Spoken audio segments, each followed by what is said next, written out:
Welcome to our channel. Today we how to authorize Google Analytics to measure LinkedIn landing pages, complete guide step by step clearly. To begin, log in to your Google Analytics account. Click on the admin gear icon located at the bottom left corner. In the property column, select the property you want to use for tracking LinkedIn landing pages. Next, click on Data Streams. Choose the web data stream that corresponds to your website. Now, locate the Measurement Protocol section. Here, you will see your measurement ID. Copy this measurement ID as you will need it later. Next, log in to your LinkedIn Campaign Manager.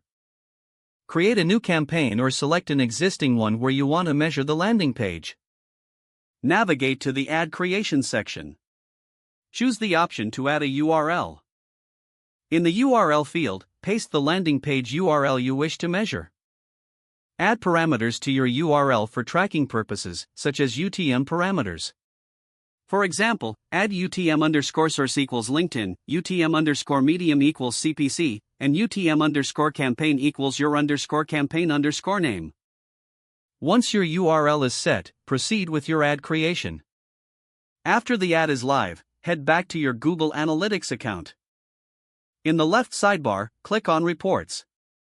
Next, select Acquisition. Then, click on Campaigns to track the performance of your LinkedIn landing pages. You will be able to see traffic generated from your LinkedIn campaign.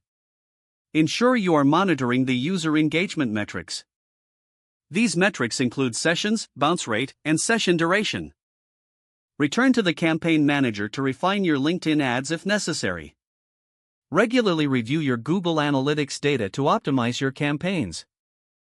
This process will help you effectively measure LinkedIn landing pages using Google Analytics. If the page does not load, refresh the browser or try again in a private or incognito window. Make sure you are using the correct email address, then retype it carefully to avoid small typos. Don't forget to like this video and subscribe to our channel for more step-by-step tech guides.